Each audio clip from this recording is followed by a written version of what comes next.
লেবাননে এবার স্থল অভিযান শুরু করেছে ইসরায়েল। দক্ষিণাঞ্চলে হিজবুল্লাহর কিছু নির্দিষ্ট লক্ষ্যবস্তুতে এসব অভিযান চালানো হচ্ছে বলে বিবৃতিতে জানিয়েছে আইডিএফ। সোমবার লেবাননের বিভিন্ন স্থানে ইসরায়েলি হামলায় আরও ৯৫ জন নিহত হয়েছে। এদিকে বৈরুতে তেল আবিবের আগ্রাসন প্রতিরোধে প্রস্তুত হিজবুল্লাহ। ফিলিস্তিনের গাজায় আগ্রাসন ইস্যুতে গত বছরের ৭ অক্টোবরের পর থেকে ইসরায়েলের সঙ্গে নতুন করে বিরোধে জড়ায় লেবাননের সশস্ত্র গোষ্ঠী হিজবুল্লাহ। ইসরায়েল লেবানন সীমান্ত এলাকায় চলে হামলা পাল্টা হামলা। গত সপ্তাহে লেবাননে হিজবুল্লাহ স্থাপনা লক্ষ্য করে হামলা জোরদার করে ইসরায়েল। হত্যা করা হয় হিজবুল্লাহ প্রধান হাসান নাসরাল্লাহকেও। এবার লেবাননের দক্ষিণাঞ্চলে স্থল অভিযান শুরু করেছে ইসরায়েল। ইসরায়েলি নিরাপত্তা পরিষদের সিদ্ধান্তের পরই অভিযান শুরু হয়। হিজবুল্লাহর বিরুদ্ধে যুদ্ধের পরবর্তী ধাপের অনুমোদন পেয়েছে বলে জানায় আইডিএফ। হিজবুল্লাহর কিছু নির্দিষ্ট লক্ষ্যবস্তুতে এই অভিযান চালানো হচ্ছে। লেবাননের নতুন এই স্থল অভিযানের নাম দেওয়া হয়েছে অপারেশন নর্দার্ন অ্যারোস। তবে অভিযানে কি পরিমাণ সেনা অংশ নিচ্ছে তা জানা যায়নি, যদিও স্থল হামলার বিষয়টি আগে থেকেই যুক্তরাষ্ট্রকে অবহিত করে তেল আবিব। স্থল হামলার আগে লেবাননের সীমান্তবর্তী অঞ্চলে ব্যাপক বিমান ও শেল নিক্ষেপ করে ইসরায়েলি বাহিনী। এসব হামলায় ঘটে বেসামরিক হতাহতের ঘটনা। এদিকে রাজধানী বৈরুতের দক্ষিণ শহরতলিতে বিমান হামলা করেছে ইসরায়েল। বাসিন্দাদের সরে যেতে নির্দেশ দেওয়ার পরই শুরু হয় বোমাবর্ষণ।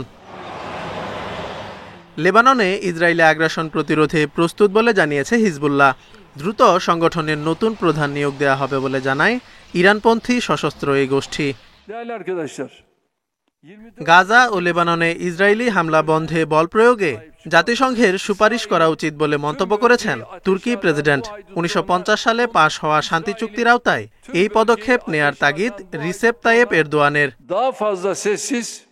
Zobayer Hossain, independent news.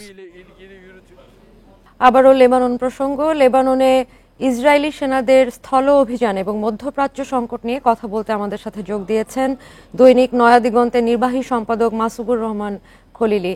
জনাব মাসুমুর রহমান, আপনাকে স্বাগত। প্রথমেই জানতে চাব, মধ্যপ্রাচ্যের পরিস্থিতি ক্রমেই সংকটময় হচ্ছে। প্রথমে গাজায়, এবার লেবাননে স্থল অভিযান শুরু করেছে আইডিএফ। বলছে যদিও যে এটা সীমিত পরিমাণে, কিন্তু গাজার ক্ষেত্রেও কিন্তু আমরা দেখেছি যে পরে কি পরিমাণ হত্যাযজ্ঞ চলেছে সেখানে।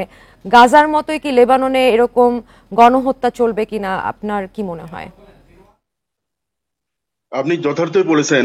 গাজায় আগ্রাসনের সময় বা হামলার সময় ইসরায়েল বলেছিল যে এটা সীমিত অভিযান, আর লেবাননের ক্ষেত্রে একই কথা বলেছে। কিন্তু গতকালকে নেতানিয়াহু যে বক্তব্যটা, যে বার্তাটা দিয়েছেন, সেটা কিন্তু অন্য কথা বলে। উনি যেটা বলেছেন, লেবাননে যে অভিযান চলছে, এই অভিযানের শেষ হবে ইরানের রিজিম পরিবর্তনের মাধ্যমে।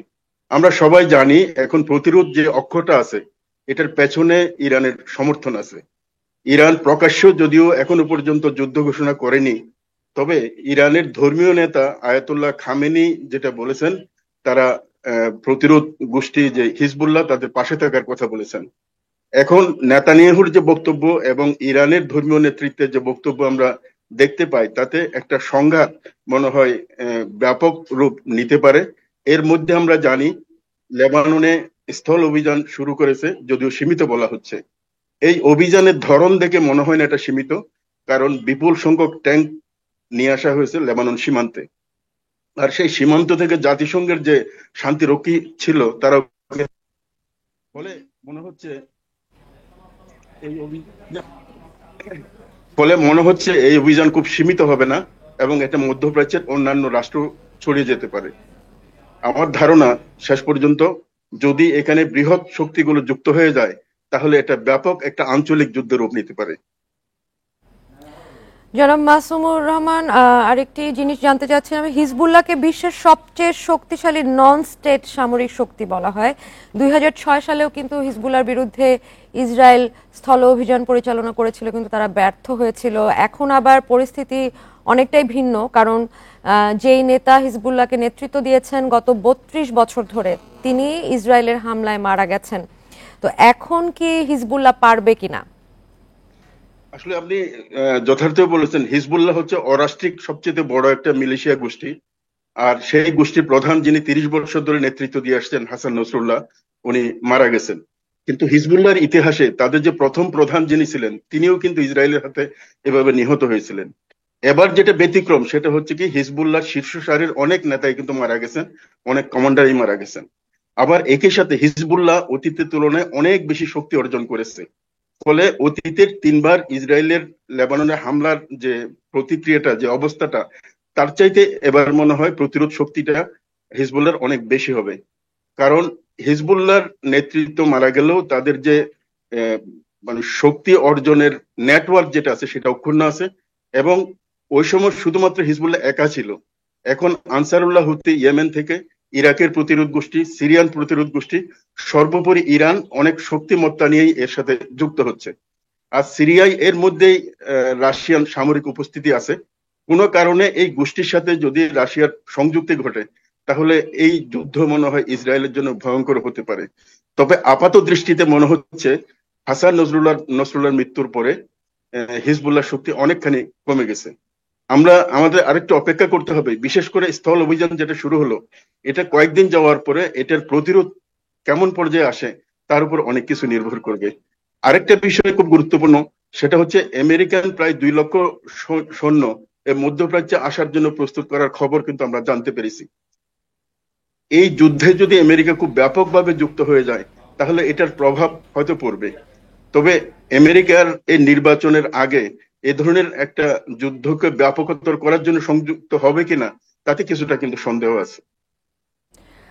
জনাব খলিলি, একটা জিনিস জানতে চাই যে লেবাননে গাজায় যুদ্ধ ইসরায়েল গাজায় যুদ্ধ শুরুর পর থেকেই দেখা গেছে যে লেবাননের হিজবুল্লাহর সাথেই ইসরায়েলের এই রকেট হামলা বা ইসরায়েল পাল্টা হামলা করেছে। কিন্তু এক্ষেত্রে কিন্তু সার্বভৌমত্ব, লেবাননের সার্বভৌমত্ব ক্ষুণ্ণ হলেও তারা কিন্তু তাদের সেনাবাহিনী বা তাদের সরকার কোনো পদক্ষেপ নেয়নি। তাদের এমন অবস্থানের কারণটা কি, বা এতদিন পদক্ষেপ না নিলেও পরবর্তীতে নিবে কিনা, কারণ এখন অনেক বেসামরিক মারা যাচ্ছে। বিষয় আছে, সেটা হচ্ছে কি এই স্থল অভিযান শুরু করার পরে আমরা জানি জাতিসংঘের শান্তিরক্ষী বাহিনী চলে গেছে, কিন্তু লেবাননের যে সরকারি বাহিনী তারা কিন্তু সীমান্তে অবস্থান গ্রহণ করেছে। ফলে বলা যাচ্ছে না যে ইসরায়েলের সাথে শুধুমাত্র হিজবুল্লাহ যুদ্ধ হবে। ইসরায়েলের সাথে যদি লেবাননের সরকারি বাহিনী যুক্ত হয়ে যুদ্ধ করে তখন একটা সার্বভৌম শক্তির বিরুদ্ধে অন্য কোন রাষ্ট্র যদি কোনো চুক্তি করে এখানে তাদের সহযোগিতা করতে চায়, বিশেষ করে এই যে বিমান প্রতিরক্ষা ব্যবস্থা যেটা আছে, এটা যদি কোনো শক্তিমান রাষ্ট্র লেবাননকে দেয় তাহলে হিজবুল্লাহ অথবা লেবানন ফোর্সের শক্তিটা কিন্তু অনেক বেড়ে যাবে। এই ক্ষেত্রে ইসরায়েলের জন্য একটা বৈরী অবস্থা তৈরি হতে পারে। আরেকটি জিনিস জানতে চাচ্ছিলাম, হিজবুল্লাহর মিত্র ইরান, ইরাকের কুর্দি বাহিনী এবং ইয়েমেনের হুতি এবং ইরাকের শিয়া সশস্ত্র গোষ্ঠীগুলো হিজবুল্লাহর সমর্থনে রয়েছে। যদি ইসরায়েল লেবাননে হামলা আরো জোরদার করে সেক্ষেত্রে এই গোষ্ঠীগুলো কি, যদি ইসরায়েলের বিরুদ্ধে পদক্ষেপ নেয় সেক্ষেত্রে কি ইসরায়েল পারবে কিনা, বা এর কোনো আশঙ্কা আছে কিনা? না, এই ক্ষেত্রে একটা মূল বিবেচ্য বিষয় হবে প্রতিরোধ শক্তির যে অক্ষগুলোর কথা আপনি বলছেন, আনসারুল্লাহ হুতি, ইরাক অথবা সিরিয়ান প্রতিরোধ বাহিনী, এরা যদি হিজবুল্লাহর পক্ষে দাঁড়ায় তাহলে হিজবুল্লাহ শক্তি তো অনেক বাড়বে। অলরেডি তারা কিন্তু তাদের পাশে দাঁড়িয়েছে। কিন্তু বড় প্রশ্নটা হবে ইসরায়েলের সাথে প্রকাশ্য যদি তার মিত্র যুক্তরাষ্ট্র এবং অন্যান্য ইউরোপিয়ান শক্তি অংশগ্রহণ করে তাহলে হয়তো যুদ্ধের পরিস্থিতিটা অন্যরকম হতে পারে। সেই ক্ষেত্রে যুক্তরাষ্ট্রের প্রতিপক্ষ হিসেবে আমরা যাদেরকে জানি যে বিশ্বশক্তি রাশিয়া এবং চায়না, তাদের কি রোল হবে এটা একটা বড় প্রশ্ন। আরেকটা ইম্পর্টেন্ট নির্ণায়ক হবে হচ্ছে ওআইসির শক্তিধর রাষ্ট্রগুলো কি করে। এর মধ্যে ওআইসির শক্তিধর রাষ্ট্রের মধ্যে আমরা বলতে পারি যে তুরস্ক, সৌদি আরব, পাকিস্তান অথবা ইন্দোনেশিয়া, এই রাষ্ট্রগুলো এখনো পর্যন্ত সম্মিলিত কোনো অবস্থান নিতে পারে নাই। এমনকি উপসাগরীয় পরিষদও কিন্তু সম্মিলিত অবস্থান নেয়নি। তারা যুদ্ধ বন্ধের আবেদন জানিয়েছে কিন্তু তারা যুদ্ধ প্রতিরোধের জন্য কার্যকর কোনো কিছু করে নাই। এখন আগামী দিনগুলোতে এরকম যদি কোনো একটা মেরুকরণ হয় তাহলে হয়তো যুদ্ধ পরিস্থিতিতে আমরা ভিন্ন কিছু দেখতে পারবো। শেষ একটি প্রশ্ন করতে চাই যে ইসরায়েলি সেনারা যদি লেবাননের পুরোদমে যুদ্ধে জড়িয়ে পড়ে সেক্ষেত্রে গাজার নিয়ন্ত্রণ তারা ধরে রাখতে পারবে কিনা, আর হামাসের অবস্থান এখন কতটা শক্ত আছে, বিশেষ করে তাদের হামাসের নেতা ইসমাইল হানিয়ে মৃত্যুর পরে, এবং এখন লেবাননের দিকে ইসরায়েলি সেনারা অগ্রসর হচ্ছে, তো গাজা কি কিছুটা রক্ষা পাবে কিনা এই গণহত্যা থেকে? গাজা গাজা গণহত্যা থেকে রক্ষা পাবে কিনা, এটা যে প্রশ্নটা, এটা তো চলে আসছে 7ই অক্টোবরের পর থেকে। অব্যাহতভাবে এরপর থেকে গণহত্যা চালিয়ে আসছে ইসরায়েল। তবে লেবাননে অ্যাটাক করার পরে গাজার স্থল অভিযান, যে স্থল অ্যাটাক যেটা আছে, এটা কিছুটা কমে গেছে। তবে আমাদের দেখতে হবে মধ্যপ্রাচ্যে ইসরায়েলের বিরুদ্ধে যে প্রতিরোধ শক্তিগুলো যুদ্ধ করছে তাদেরকে একভাবে দেখতে হবে। এখানে যদি লেবাননের হিজবুল্লাহর পতন ঘটে, এটার প্রভাব কিন্তু গাজায় পড়বে। আবার গাজার যদি পতন ঘটে, সেটার প্রভাব কিন্তু ইয়ের উপরে পড়বে, হিজবুল্লাহর উপরে পড়বে, আনসারুল্লাহ হুতির উপরে পড়বে। এমনকি ইসরায়েল যে বৃহত্তর ইসরায়েল রাষ্ট্রের স্বপ্ন দেখে, সেই স্বপ্নের রাষ্ট্রের মধ্যে যেটাকে তারা প্রতিশ্রুত ভূমি বলে ঈশ্বরের পক্ষ থেকে দেয়া, সেটার এলাকা কিন্তু মিশর, তারপরে জর্ডান, সিরিয়া হয়ে একদম তুরস্ক পর্যন্ত বিস্তৃত। এই ধরনের একটা মানচিত্র ইসরায়েলের বিভিন্ন পত্রিকা কিন্তু এর মধ্যে প্রকাশ করা হয়েছে। আপনি জেরুজালেম পোস্ট, তাদের একটা বড় পত্রিকা, সেই পত্রিকা গত 25 তারিখ একটা নিবন্ধ প্রকাশ করা হয়েছে, যেটা পরে আবার প্রত্যাহার করে নেওয়া হয়। এখানে বলা হয়েছে লেবানন হচ্ছে ইহুদিদের প্রতি যে প্রতিশ্রুতি ল্যান্ড আছে ঈশ্বরের, সেই প্রতিশ্রুতির ল্যান্ডের অংশ। এর অর্থ মানে হচ্ছে পুরো লেবাননকে ইসরায়েলের অন্তর্ভুক্ত করার পরিকল্পনা নিয়েই তারা যুদ্ধ শুরু করেছে। এটা যদি হয় তাহলে তো মধ্যপ্রাচ্যের পুরো মানচিত্রটা হয়তো অন্যরকম একটা চিত্র আমরা দেখতে পাবো। এখন দেখা যাবে প্রতিরোধের শক্তিটা কত প্রবল হচ্ছে, অথবা ইসরায়েল কতটা দ্রুত তার লক্ষ্যের দিকে যেতে পারে। সামরিকভাবে যদি ইসরায়েল জয়ী হয়, তাহলে মধ্যপ্রাচ্যের কোনো রাষ্ট্রই আর অক্ষত থাকবে বলে আমার কাছে মনে হয় না। জনাব মাসুমুর রহমান, আপনাকে ধন্যবাদ আমাদের সাথে যোগ দেওয়ার জন্য।